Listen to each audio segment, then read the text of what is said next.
महोदय, हमारे अनुसंधान केंद्र कहाँ चले गए जिस पर सरकार अरबों रुपया खर्च करती है।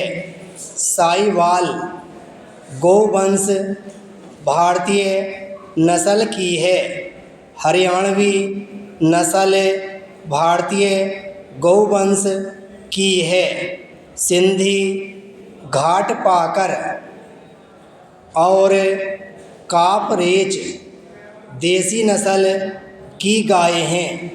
आज भी ग्रामीण क्षेत्रों में हम जाकर देखते हैं कि किसान दिन भर उनको खुला छोड़ देते हैं। वे दिन भर घूमकर शाम को जावे वापस जाती हैं, तब भी 2-4 लीटर दूध दे देती हैं।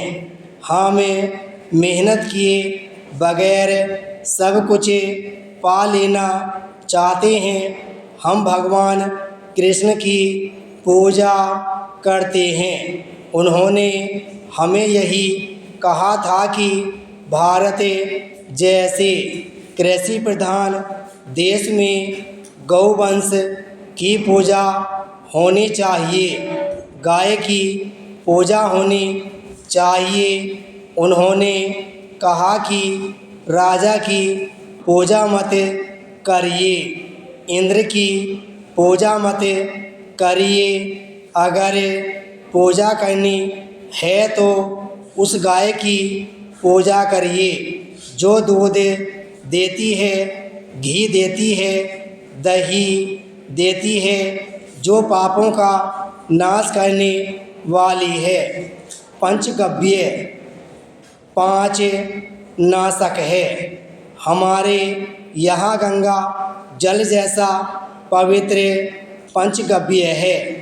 गौमूत्र, गौमेव, गौ घी, गौ दूध आदि जल के साथ पान अगर कोई कर लेगा तो उसके सारे पापों का हरण हो जाएगा।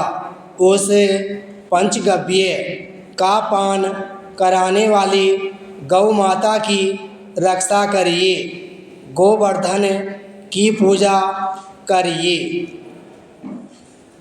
हमारे यहाँ दीपावली के बाद गोपाष्टमी मनाते हैं। प्रत्येक हिंदू उसे मनाता है। ऐसे देश में गौ हत्या हो रही है और गौ हत्या करने के लिए नए नए बूचड़खाने खोले जा रहे हैं। योजना आयोग कोई रिपोर्ट पेश करता है या कोई योजना बनाता है तो इस देश का गौ मांस निर्यात करने की योजना बनाता है।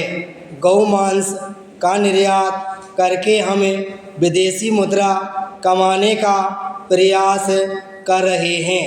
भारत के गौवंश के संरक्षण और संवर्धन के लिए कोई योजना नहीं बनाना चाहते हैं। आज गौमूत्र से हमारी कुछ संस्थाएं विभिन्न प्रकार की औषधियाँ बनाती हैं।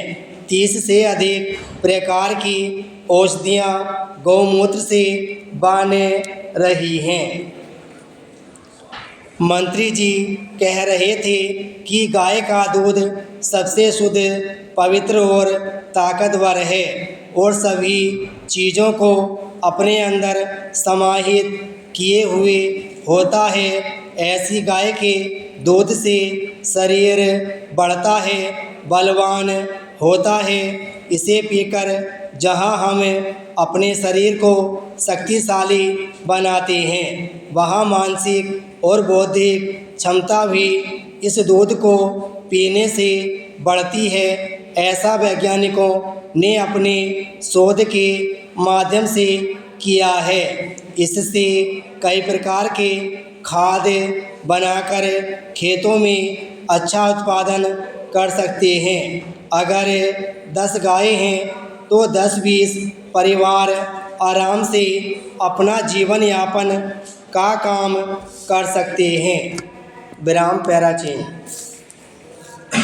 महोदय, आज़ादी के बाद से हमारे देश में भारतीय नस्ल के गौवंश में निरंतर कमी आई है। उसकी संख्या में निरंतर ह्रास हुआ है। भारत गौ प्रधान और कृषि प्रधान देश है। यहाँ पर गौवंश की जितनी संख्या होनी चाहिए उतनी नहीं है, बल्कि अन्य राष्ट्रों से कम है। 1951 में 1000 जनसंख्या के पीछे 436 गौवंश था। यह संख्या 1961 में 400 पर आ गई। 1971 में 328 हो गई और 1981 में 271 तथा 1991 में 216 और 1996-97 में 1000 व्यक्तियों पर मात्र 156 रह गई है। यह भारतीय जीव जंतु कल्याण बोर्ड की रिपोर्ट है। वह कहती है कि जिस प्रकार से निरंतर गौवंश में कमी होती जा रही है और यदि यही स्थिति रही तो भारतीय नस्ल की गौवंश की प्रजातियां धीरे धीरे लुप्त हो जाएंगी। जो भारतीय गौवंश की 22 प्रजातियां बताई गई हैं, उनमें से 6 लुप्त हो चुकी हैं और 3 लुप्त होने के कगार पर हैं। हम शोध ही नहीं करना चाहते हैं। सरकार नए नए बूचड़खाने खोलने के लिए 100% तक अनुदान देती हैं, लेकिन आश्चर्यजनक स्थिति यह है कि भारतीय नस्ल के गौवंश के अनुसंधान के लिए यदि किसान ऋण लेना चाहता है तो उसे ऋण भी नहीं दिया जाता है। गौशालाओं की स्थिति कितनी जर्जर है वह किसी से छिपी नहीं है। जितनी गोचर भूमि है उन पर भूमाफियाओं का कब्जा हो चुका है। कई सरकारों ने अपने वोट बैंक की खातिर गौचर भूमि को भी बांटने का कार्य किया है। ये सब कार्य हो रहे हैं, लेकिन गौवंश के बारे में नहीं सोचा गया है।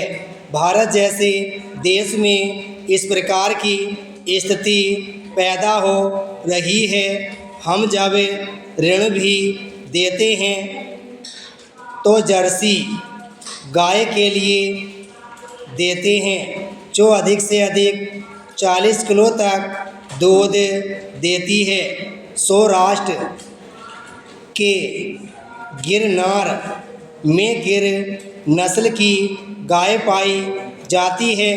ब्राज़ील इस गाय को ले गया था। गिर नस्ल की गाय ब्राज़ील में 100 लीटर तक दूध दे रही है। हम शोध नहीं कर सकते, हम कार्य नहीं कर सकते।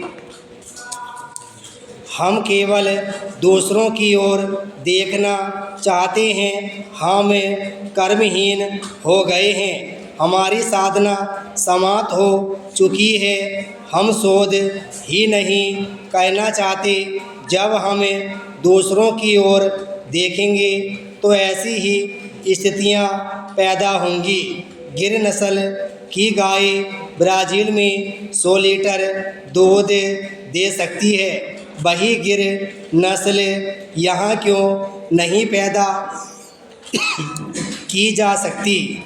आप यहाँ संरक्षण संवर्धन करके उसकी नस्ल को क्यों नहीं सुधार सकते? विराम स्टॉप।